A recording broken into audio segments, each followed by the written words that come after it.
I don't think you're going to be a 200-year-old candidate. You don't think so? No. I try to do unprecedented things. I would advise against it. You are suggesting that I'm not going to be a 200-year-old senator. No. You people are always doubting. I don't know. It is on.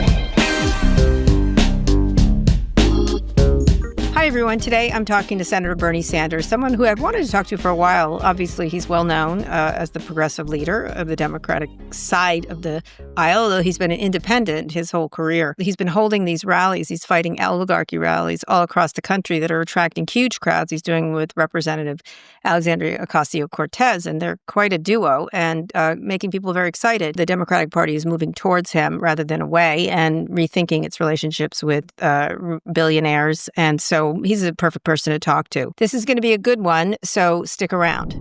Senator Bernie Sanders, thanks for coming on. My pleasure. Thanks for having me. You just came from the No Kings rally. What did you think? I was honored to be able to speak to the crowd. Yep, you were a headline speaker. And my understanding is that there were millions of people out all over this country in small towns, large cities, and maybe, no one knows, there may have been more people out on the streets today than in any given day in American history, fighting for our democracy, fighting for a government that works for all of us and not just a few. So kind of a historic day. Absolutely. But during the speech, you talked about some of the key moments in U.S. history when justice won out, the Revolutionary War, the abolitionist movement, the fight for workers' rights, the right for women to vote, the civil rights movement. In the context of those historic movements, some of which involve brutal struggles to win those rights, even war, how does this moment compare?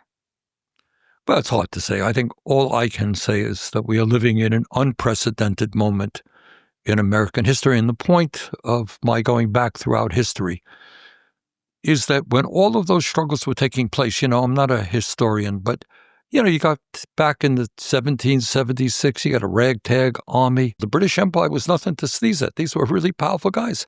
And they said, you know what? We're tired of being taxed without having to say where our money is going. We want our own freedom. We want to be able to run our own lives. I mean, the truth is that was quite an historic moment. And then, a few years later in 1789, these guys said, in a world that was run by monarchs, they said, you know what? We're going to have a constitution, and it's going to limit the power of any one individual, separation of powers, executive, judiciary, legislative branches, and came up with some really incredible rhetoric. Look, we all know what America was like in the 18th century with slavery, with sexism, all that stuff. But nonetheless, these Thomas Jefferson, these guys were nobody to laugh at. They were brilliant guys, courageous guys. And then you look at the horror of slavery and all of that about, man, taking on the slave class, taking on these people in the South, they were enormously powerful. Yep. And you got abolitionists saying, we got to end this moral stain on America. And they fought and they won after a terrible, horrible civil war. And the suffragettes went on hunger strikes to get the right to vote and to fight for women's rights and gay movement and the labor black movement, the civil rights and the union movement, workers who killed, standing up to their bosses, fighting for decent wages and working conditions. My point about it was, these are tough times in America, no question about it. We've gone through tough times in the past. When people have come together, we win, and that's what we've got to do now. So one of the things, a lot of those had very violent parts of them, obviously. And one of the things that the GOP was trying to present in a really, a very coordinated way, that the marches today would be violent, it was Hamas lovers, it was, et cetera, et cetera. Talk about your observations of the march and why they did that. What was their goal here? Well, it's clear. Look, as Trump and his friends try to take us to authoritarianism, what you have to do is strike fear in the American people. And the fear is that there are groups out there, you don't know who they are, they're crazy people, they're violent bands of people, and I've got to send the military into Portland and to Chicago, to New York, to save the American people, to bring about calmness and a law and order. And that's what they are trying to establish. And the idea that you have the Speaker of the House, Mike Johnson, talking about this is a day where people came out to hate America, when in fact millions of people came out because they love this country. They appreciate so much the struggles that have gone on in the past to create the kind of nation that we are, and to understand that we've got to continue that fight to protect American freedom and democracy and justice. So fear is what these guys do. What did you see besides a lot of people wearing inflatable costumes? What I saw from where I was standing up there, like it was zillions of people, in fact, when you're up there speaking, you say something and it doesn't get out to people to the end. It was a huge crowd. My understanding of talking to some of the police officers, it was a nonviolent crowd here in Washington, and I suspect that was largely the case all over America. Look, let's be clear. What Trumpism is about is trying to instill fear in the American people to give him more and more power. And what these guys are also trying to do in a horrible, horrible way is to divide us up. Demagogues, Kara, as I'm sure you know, what demagogues always do is they come forward with a powerless minority. In Europe, it was the Jews, it was gypsies. In this country, it was the gays, blacks, Latinos, the Irish for a while. You come up with a group of people and you blame them for everything that goes on, all the problems of society, rather than addressing the real crises facing your nation and addressing them intelligently. And that's what they are trying to do. They're trying to divide us up. We're supposed to hate all of the undocumented people. We're supposed to hate trans people. That's what we're supposed to do, hate.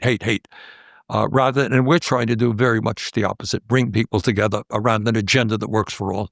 Do you think the march was a success, and what's supposed to be the impact, besides really fantastic signs? I don't know if you saw any, but I enjoyed Groper Cleveland. I liked MAGA Teresa. All kinds of. They were really funny. Some of them were super funny. What do you think the point is? What do you think the result is, I guess? The point is, the truth is, does Donald Trump have political support? He does. Do many people, a majority of people, strongly disapprove of his presidency? They do. Is he popular? No. Does he have support? Yeah. And what they are trying to do, this is what Trumpism, and these guys are smart. I got to admit it. They're good politicians. What they are trying to do, and I touched on this a little bit in my remarks, is to say to ordinary people, hey, look, we got ICE agents breaking down doors. We got U.S. troops in Portland and Chicago. We're powerful. We are really powerful. You got nothing. Who are you? We got Elon Musk. We got all of the billionaires on our side. We own the media. Our people are buying elections. You can't run against us because we have so much money. And by the way, we control it all. You're nothing. Go home. Who the hell do you think you are? Mm-hmm. You want to protest? Fine. Doesn't matter. We got all the power. And what days like today are about are showing that when we stand together, we have power. We are the majority. And one of the reasons, Kara, that at the end of my remarks, I talked about a positive vision, a very different vision than Trump has for America. He wants to divide us up. I'm talking about making sure that we have a political system not controlled by billionaires. Is that a radical idea? I come from a small state in Vermont. Every March, we have town meetings. People come in their small towns, 1,000 people town, and they come out and they argue about how much they want to spend on the roads and how much they want to spend on education. And they raise their hands and they vote. And majority rules. That's what I believe in. I believe in one person, one vote is what democracy is about, not billionaires buying election. And you know what? If you're a conservative Republican, if you're a progressive, you're a socialist, you're a Democrat, whatever you may be, that's what the overwhelming majority of the American people believe. They don't believe that multi-billionaires like Trump and multi-billionaires in the Democratic Party should buy elections, and on and on. So when we bring people together around an agenda, you know what? You do a poll. Go out. Say to the American people, is our healthcare system working? Overwhelmingly, no. Everybody knows it's broken. It's rigged by the insurance companies and the drug companies. Do you think that healthcare is a human right? We should do what every other major country does, guarantee healthcare to all people. Of course we should. All right. Mm-hmm. So it turns out that when I'm not going to deny there are differences about abortion rights, about gun control, et cetera, et cetera. But on many basic economic issues, you got a very strong majority of the American people coming together. Now you've had. We're going to get to the tech billionaires because that's my area of expertise, as you know. And I've been having. I have had a consistent message for years about the problems that they were going to create back 10, 12 years ago. You've had also a very consistent message for decades. Do you? How are you evolving your messages? How do you think about how you've evolved in thinking of it? You did acknowledge they're good politicians, etc. But is there something that's shifted for you, noticing what has happened here, especially with these tech billionaires? I think, obviously, you got to evolve. The world changes, and if you don't change with the world, with the problems that exist today, then I think you're missing the boat. I think, to me, I was at Trump's inauguration as U.S. Senator for Vermont. And actually, for whatever reason, I got pushed into the front row. So I was right there, a real keen observer. And it really was quite amazing. There's Trump a few feet away from me. And right behind him, a few feet behind him, is Musk, Bezos, and Zuckerberg. And Sundar Pichai from Google. Exactly. Too. Right. So you have not only are these big tech guys, they are three of the wealthiest people in America. And honest to God, what I was thinking about, not that, again, I'm not a great historian, I'm thinking about Abraham Lincoln being at Gettysburg a few days after the terrible, terrible battle, where thousands of soldiers died fighting slavery and stuff. And Lincoln gets up there and he says, these people did not die in vain. They died so that, so many words, we can have a government of the people, by the people, and for the people. Really deep, profound statement of what this country should be about. And I look at Trump, and behind him is a government very clearly of the billionaire class, by the billionaire class, and for the billionaire class. So to answer your question, I think what I see and what more and more Americans see is this unbelievable concentration of ownership and wealth right now. I mean, you tell me. Now, the media doesn't talk about it, and very few of my colleagues talk about it. You tell me, is it vaguely acceptable in any stretch of the imagination that one man, Mr. Musk, owns more wealth than the bottom 52% of American households? Does anyone think that's sane? That that's what American society should be about? That's, by the way, what the book is about. So let's get into that. There's a lot of overlap between No Kings rallies in your book. The word oligarchy has been used more and more, that's for sure. But very few had been worried about that. I know I certainly warned Barack Obama about the tech billionaires and about their power and their influence. But a lot of them aren't quite as worried as you are in this book, because even Barack Obama gave an interview with Mark Maron, and he said, I think we're going to be okay. That's not really a riling cry for citizens. Talk a little bit about why you want to use this term oligarchy, which it is no kings, right, essentially. You know why? Because it's true. Look, let's just take a step back. You have unprecedented levels of income and wealth inequality today, correct? Yes, is the answer. And again, maybe I'm the only person in America who feels this way, but I do think it's insane that one person on his way to become a trillionaire owns more wealth than the bottom 52% of American households. Okay. At the same time, that 60% of our people are living paycheck to paycheck. That is outrageous.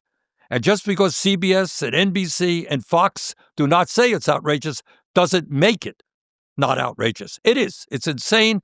And that has got to be dealt with. So you got oligarchy in the sense of massive income and wealth inequality. You got oligarchy in the sense of more concentration of ownership in America. So in sector after sector, you got a handful of giant corporations controlling what is produced, the prices we pay, how they treat their workers. You got three Wall Street firms, BlackRock, State Street, Vanguard, who themselves combined are major stockholders in 95% of S&P corporations. I think that's crazy. Okay? They would say, we made this money. It's our, we invented. I'm going to answer that. Stay with that for a minute. Let me continue the thing. All right? You talk about, why are we an oligarchy? All right? So you got income and wealth inequality. You got concentration of ownership. You got media. All right? How do people get their information? They turn on Fox. They turn on NBC, CBS. Who the hell owns those things? Oh, let's go to the internet. Well, who the hell owns the internet? Social media. Oh, my goodness, isn't it funny? X, formerly Twitter, is owned by Oh, my God, Elon Musk. Oh, well, I'm going to go to Meta, and that's Instagram and Facebook. Oh, who owns that? Oh, that's Mark Zuckerberg. Who now owns Twitch and the Washington Post? Oh, my God, Jeff Bezos. What a crazy world. Mr. Ellison now bought CBS, right? Paramount. Yeah, he's thinking of buying Warner. And he's thinking of buying Warner, and he's thinking of buying He will be CNN, right? And TikTok.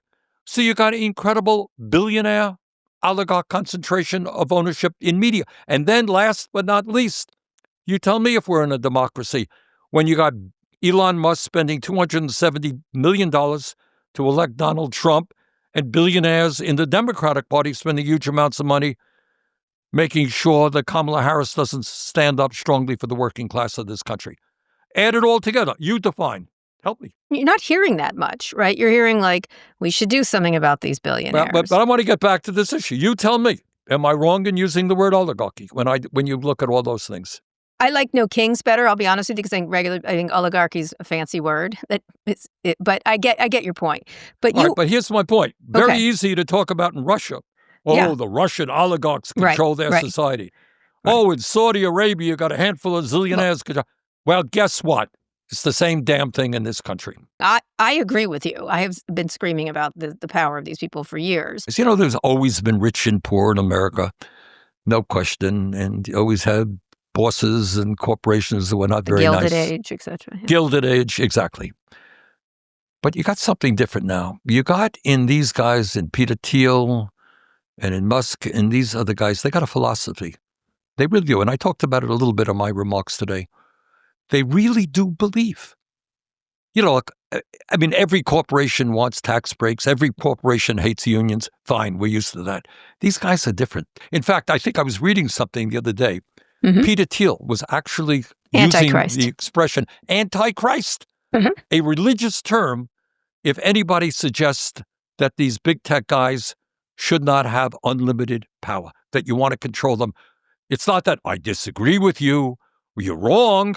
It's you're antichrist. We are the kings. I mean, it is kind of interesting, the similarity to what we had back in the 1770s, where these kings really do think God gave them their power. Right, the moi. So when you think about using that, when they make the argument, well, we made it through our own means and this and that. So how dare you think about, either you or Elizabeth Warren doing a tax on us? It was our money. This is a capitalist society. Nobody makes it on their own. You and I are chatting as there are a lot of people who developed the technology that we're using right now. You got people, workers there. I have my staff. Nobody does it on their own. Nobody goes to work if you're not on a road. Nobody, gets information without zillions of people contributing. Nobody makes it on their own. They went to schools. They had great teachers. But it's a philosophy. You can have a philosophy, and I get it. That is their philosophy. It's mine. I don't give a damn about you. It is mine. I will do anything I want, and I don't want you to touch it. That's one way of looking at the world. That is Trumpism, a part of Trumpism. And there's another way to look at the world and to say, you know what? I'm a human being. You're a human being. And to be human is not for me to say, I want it all, and I don't give a damn about you and your family.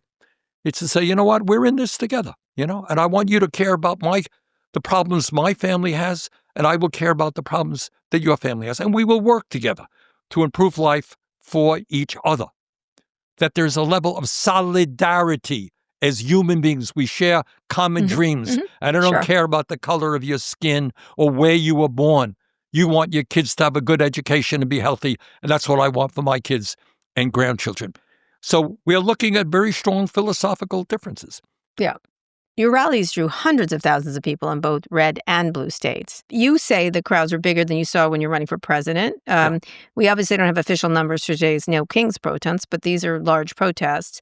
Talk a little bit of how you translate that into actual sustained opposition. I mean, I think it was striking to a lot of people of the crowds that you got. What is the next step beyond that?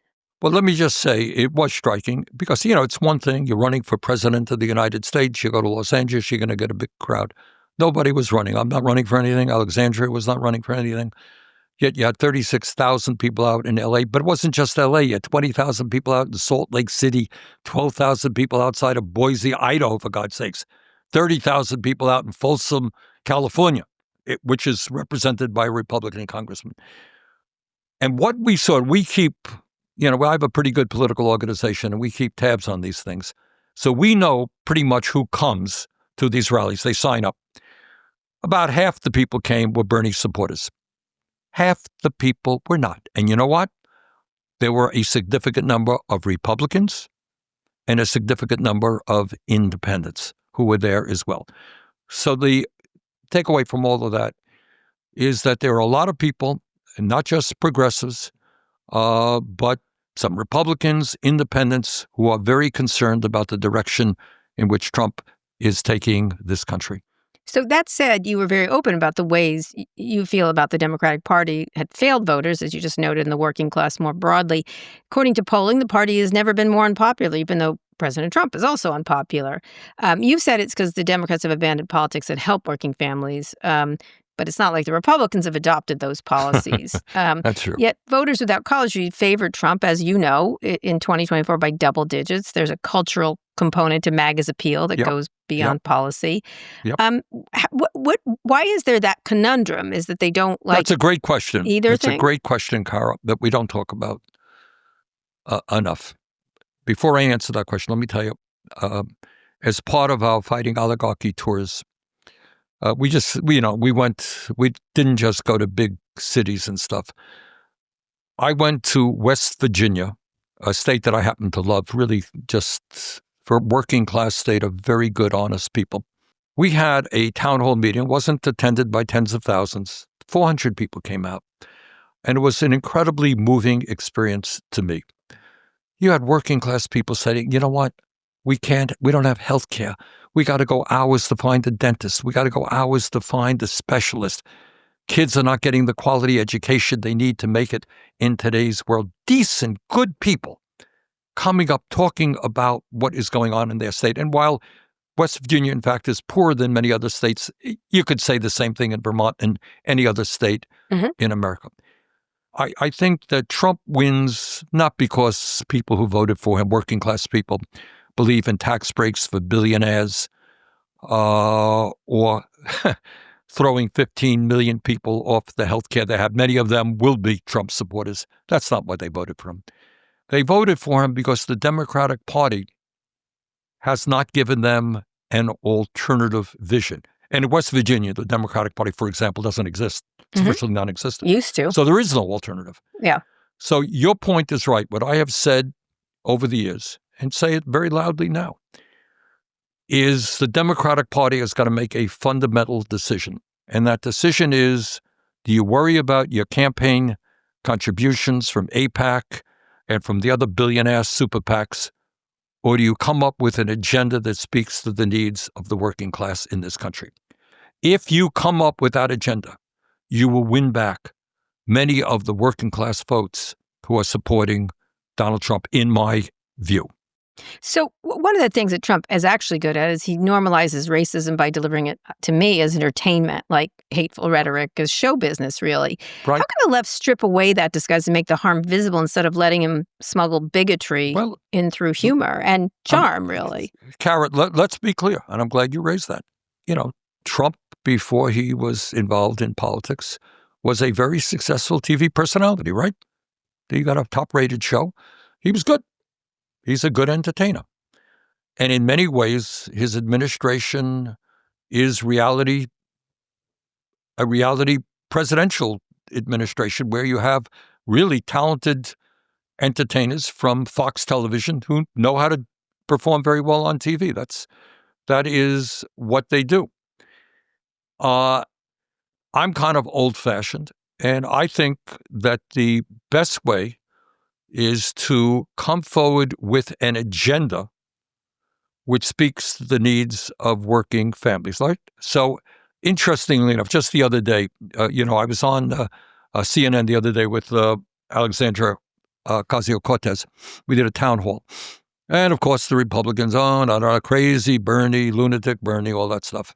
They attacked Alexandria. So they sent out this long press release attacking me. You know what they forgot to mention in their press release? What? Not one word about healthcare. Mm-hmm. These guys do not want to defend the big, beautiful bill, which threw 15 million people off the healthcare that they have, which, as a result, studies indicate, will result in the deaths of some 50,000 Americans every year. They don't want to talk about that. They don't want to. In Vermont, just the other day, people started getting their insurance notices. In Bennington, Vermont, you got a couple making $80,000, going to pay a quadruple in their health insurance. Half of their income going to go to healthcare. That's insane. My Republican colleagues don't want to talk about that. So what should Democrats do? Talk about it every bloody minute of the day. 50,000 people will die unnecessarily when you throw 15 million people off the healthcare they have. That's what you talk about. People cannot afford 50% of their income going to healthcare. So one of the things you do is blame Democratic problems on billionaires, as you noted, and conservative influence they have on the party's policies and candidates. As you just noted, why can't Kamala Harris lost in 2024? That said, their support for Democrats may be fleeting. Salesforce CEO Mark Benioff, who previously donated Democrats, recently said he wanted Trump to deploy the National Guard to San Francisco, although he's walked back those comments. OpenAI CEO Sam Altman has donated money to hundreds of Democrats, and he criticized Trump for years. Now he's partnering with him. Democratic mega donor Barry Diller told me he wants people to give Trump a positive spirit, and he pushed back against what he called Trump derangement syndrome. On the other hand, we've seen a lot of pushback from billionaires like Lorraine Powell Jobs, who owns The Atlantic, and Ron Conway, another very wealthy person, very pushing back on Trump very hard and very vocally.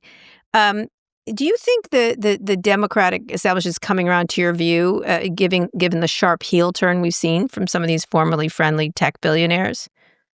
I don't stay up nights worrying about what billionaire. But I do find it interesting, Kara. It's, again, I'm not an expert on this thing. I suspect you know more than I do. But, Mark Zuckerberg, I guess he loved Barack Obama. They were pals, right? Mm-hmm.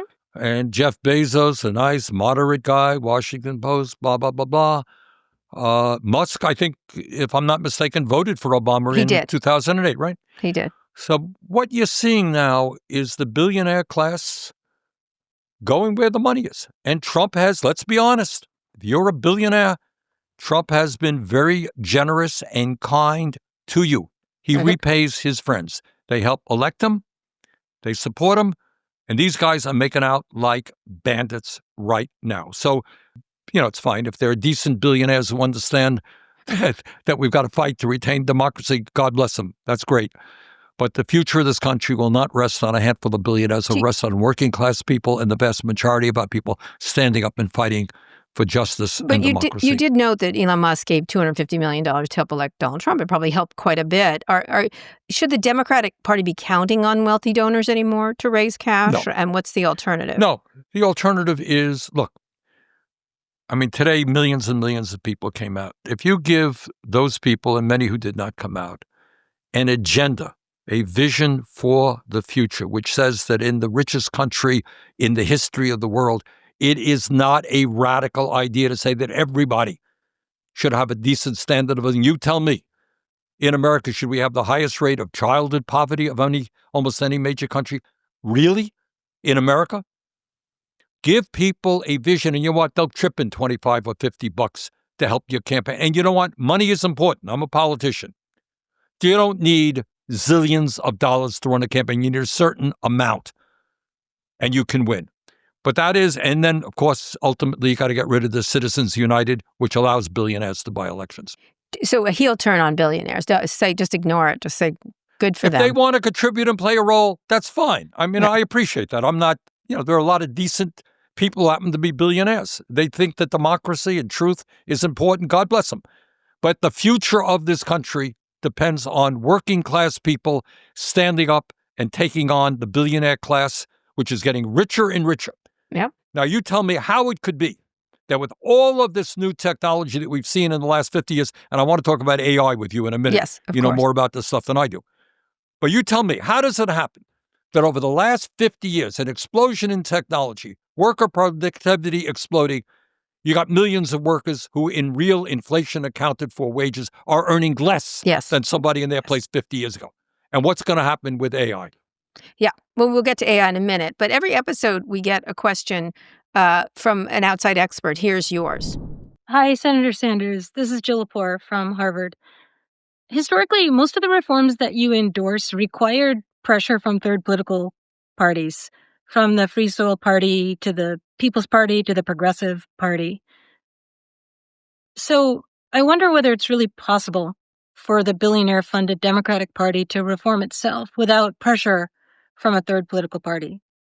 And I guess another way of asking the same question is whether, in hindsight now, looking back, might it have been more useful for you to have spent the last half-century building a third political party instead of caucusing with the Democrats? Thanks very much. Well, thank you for your question. It's a good question. And my answer is that it is right now what we are doing, I am doing with my coworkers, are supporting candidates who are running as independents. You don't want to run as a Democrat. We're helping them figure out how to run for school board, city council, state legislature, etc. Many of them are running as progressive Democrats. Many of them are running as independents outside of the Democratic Party. Now, it's very easy to say, let's form a third party. Well, that's a great idea. And you have examples of it. The Green Party is a third party.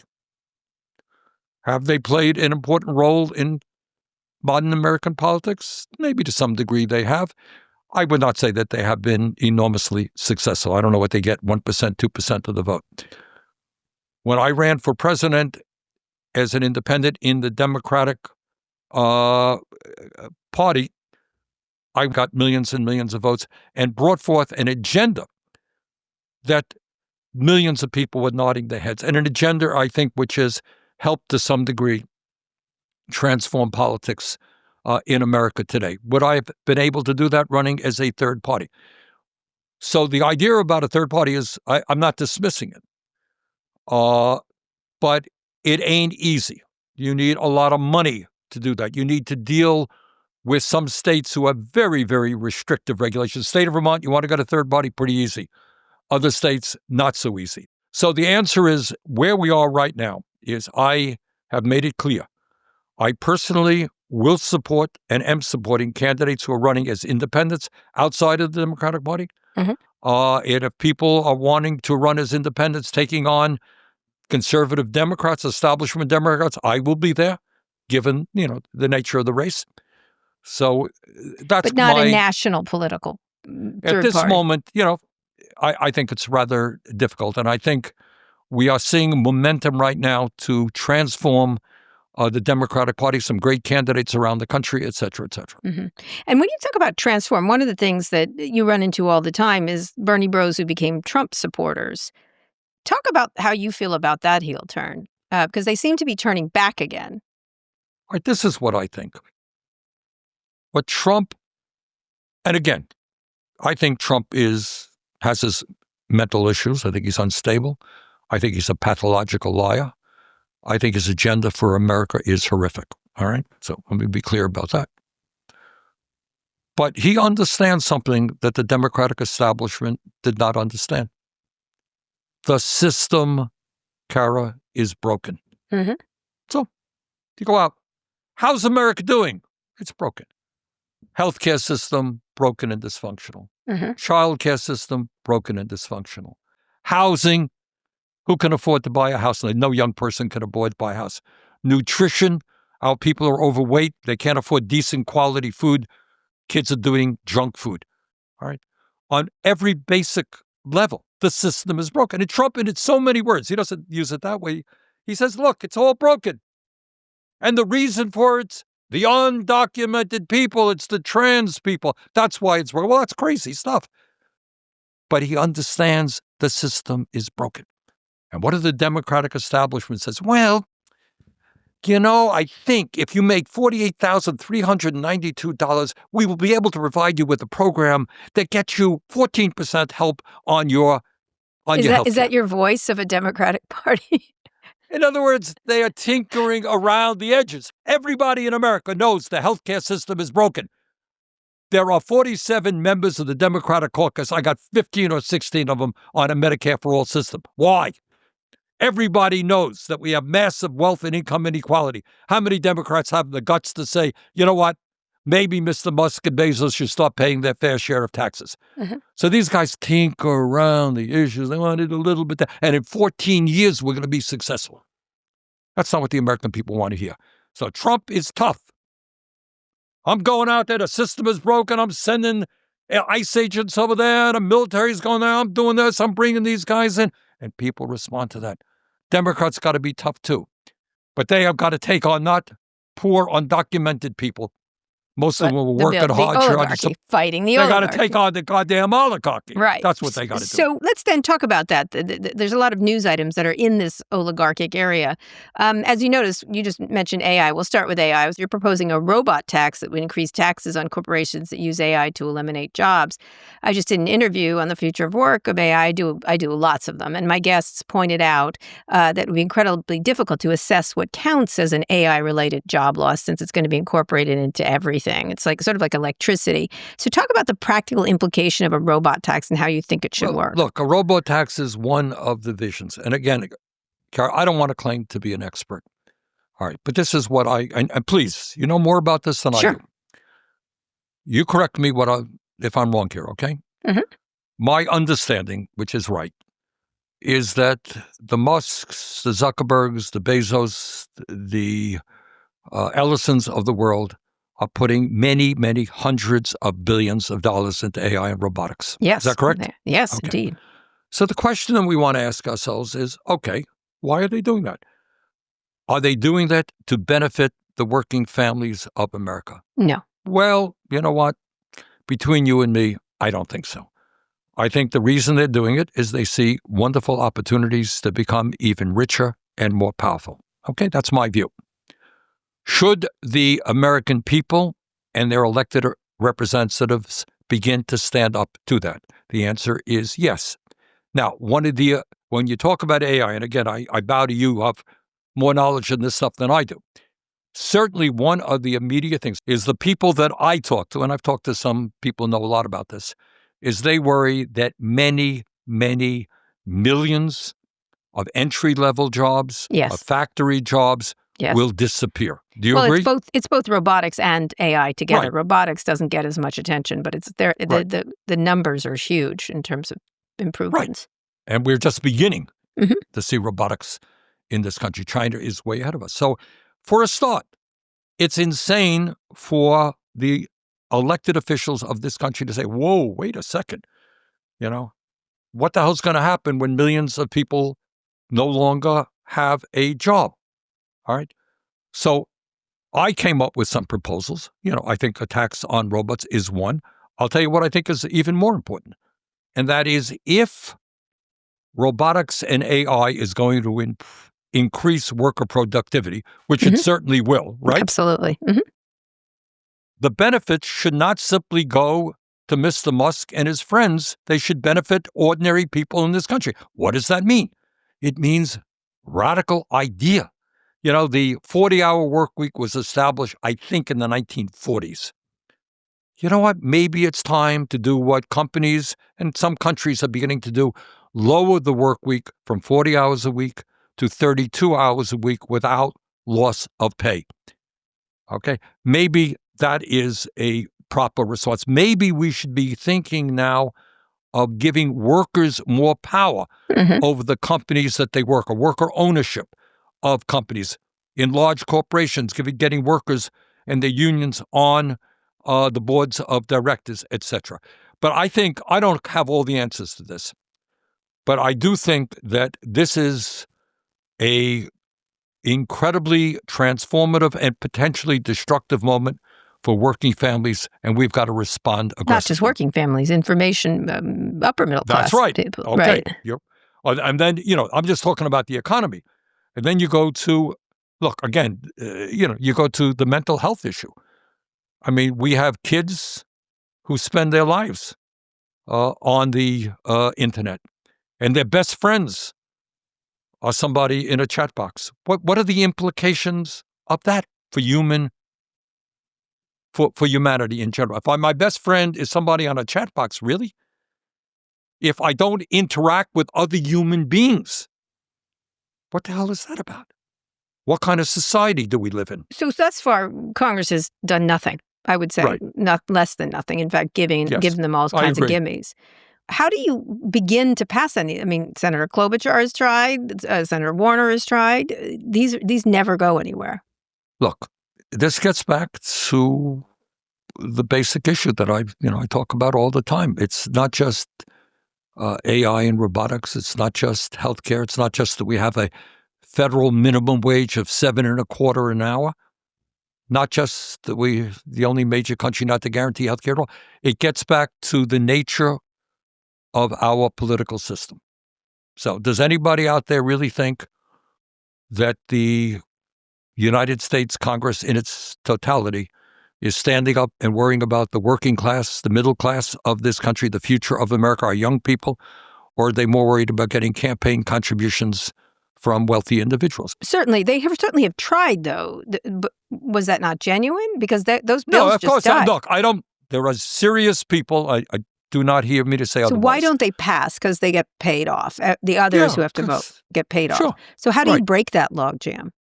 Well, for a start, you rally the American people to get rid of the Citizens United Supreme Court decision, which allows billionaires to buy elections. If billionaires were not able to buy elections, you know how much time my colleagues spend raising money? Half of their lives are raising money. It's pathetic. They feel it's pathetic.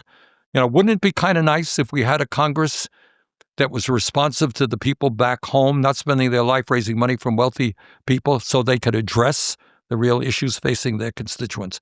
So we need a political revolution in this country if you're going to deal with the looming or the existing crisis that we're going to face from AI Except and for other issues. For speaking of that, conservative justices in the Supreme Court appear to be ready to finish gutting the Voting Rights Act. They may strike down the section that has guaranteed majority-minority districts. The New York Times analysis says that decision could strip Democrats around a dozen districts in the South, coupled with the gerrymandering fight right now, redistricting. We're facing the possibility of Republicans cementing control of the House. If that happens, what's the strategy? How do you overcome this, which would be a major structural disadvantage? Look, it gets back to maybe the beginning of this discussion. These are very disturbing and difficult times in American history. And at the end of the day, the only way out is going to be with millions of people, and we saw it today as a good start, standing up in every possible way, fighting back to protect American democracy and the needs of working families. So if they do cement that, there is no alternative, is there? Well, there are alternatives. If the American people are rallied, there are the civil rights movement. Remember, Dr. King and the others had to take on the racist governors, controlled their police, and they ended up winning because they spoke to the moral sense of the American people. And they made it impossible for that type of segregation and racism to continue to exist. Can we do the same? Yeah. I mean, we'll have to develop the tools as we go along. But so we've seen Trump escalating his troop deployments also. The DOJ also brought its first Antifa terrorism charges against 2 Texas men. We've seen indictments of former FBI Director James Comey and New York Attorney General Letitia James, also Trump's former National Security Advisor John Bolton, though the case started during former President Biden's term, and as a support of career prosecutors. Taking together, they don't feel like the actions of someone who believes the movement will be out of power in 3 years. How close do you think Trump is to succeeding at that? I mean, if you're fighting I don't want to oligarchy, he's the ultimate oligarch, right? Correct. Yeah, he is a representative of the oligarchs. Look, on the other hand, what we are seeing today, I don't have the numbers in front of me, is maybe more people coming out in rallies against oligarchy, against authoritarianism than we've ever seen in American history. I can tell you that they're in the House of Representatives, doesn't get a lot of attention. It's not just Alexandria Ocasio-Cortez. There is dozens of other strong, young, often people of color, progressives who are taking on the oligarchy back home. I could tell you that there are thousands of people running for office at the local level. So we're seeing a lot of very positive things happen in this country. But I share your concern that what we are taking on is a very dangerous president in a dangerous moment in American history. I'm curious why you don't seem to want to talk about Trump maybe trying to stay in power. Do you think that's a threat or not? Look, who knows what Trump will do? He is an authoritarian. He is a demagogue. Clearly, we know by getting his states to gerrymander their congressional districts, he wants to stay in power. Another example, a woman from Arizona, Adelita, who we supported. They won't seat her. Yeah, he won't seat her. I mean, she will get seated, delaying that, perhaps because of the Epstein files. Look, there's no magical formula. The bottom line here is that we have got to mobilize at the grassroots level. Today was a great start. We've got to strengthen the trade union movement. We've got to get young people, working class people, senior citizens to begin to stand up and fight for the country that we can become. So let's turn quickly to the government shutdown, which is now in its third week. Speaking on MSNBC on Wednesday, Senate Majority Leader John Thune said that he offered Democrats a vote on extending Obamacare subsidies the party is demanding in order to reopen the government. You're not a Democrat, as you said, but you caucus with them. What specifically do you and others need to see from the Republicans to end the shutdown? I know you and first of all, a vote. What does a vote mean? Yeah, you said you're not going to take their promise, their pinky promise, right? It's not only a vote, and then what happens in the House, and the president can veto all this stuff. What, to my mind, and I think the minds of most Americans, this shutdown is the possible collapse of our current healthcare system.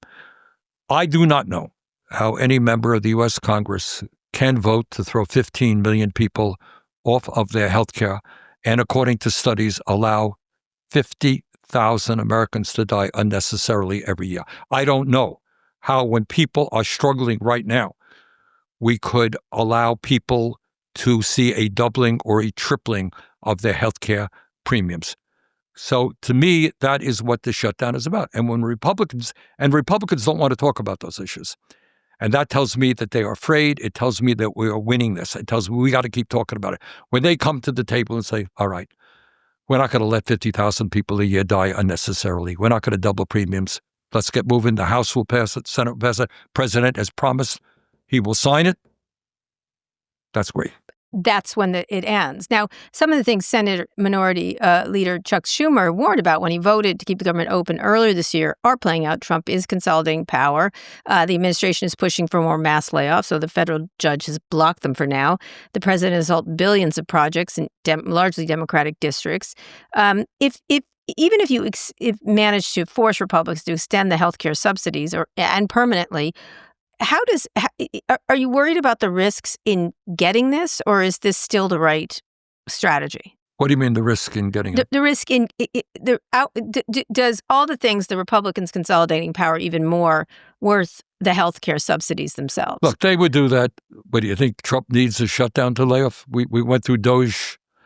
They don't particularly worry about the Constitution. They don't worry about the law. They will do what they want to do for their own political purposes and their own economic purposes. But I think right now, let me just mention to people who may not know this, the essence of what's going on right now in the shutdown is you got majority rule in the House. They passed their budget. In the Senate, you need 60 votes. That's what has been the case for a very long time. And what that is about, it means that there must be bipartisan negotiations. That's what it means. Republicans up to this point have refused to negotiate. What they have said is our way or the highway. Take it or leave it. And what Democrats are saying, appropriately so, sorry, that ain't good enough. You're going to have to sit down with us. These are our demands, and you're going to have to meet them if you want our support. And where do you think it will end up? And you think sticking with it is the best course of action? I think so. I think that when people get notices that their health insurance premiums, which are already sky high, unaffordable, are going to go up by double, triple, I think my Republican colleagues are going to say, okay, enough is enough. We can't go home and defend that. let's negotiate something. And so, but you and Representative Cortez says you're not going to take a pinky promise. It has to have passed legislation signed by the president. These guys lie all the time. Yeah. And, so that would be an extension lies. Or permanently? I think it should be permanently extended. Look, and by the way, having said that, I'm not a great fan of the ACA, the Affordable Care Act. Before Trump, to be honest, the healthcare system was broken. We pay the highest prices in the world. We need to do what every other major country does, Medicare and that is a Medicare for all system. Yes. But that seems far away. But so this is what you'll accept now. Right now, yes. Yeah. So let's talk a little bit about that's a progressive stance, Medicare for all. Let's talk about the modern progressive movement. As I noted, you and Representative Ocasio-Cortez joined you at many of these Fighting Oligarchy rallies. Is she your heir apparent, or can you explain this relationship for people? I mean, it's adorable. She's not certainly.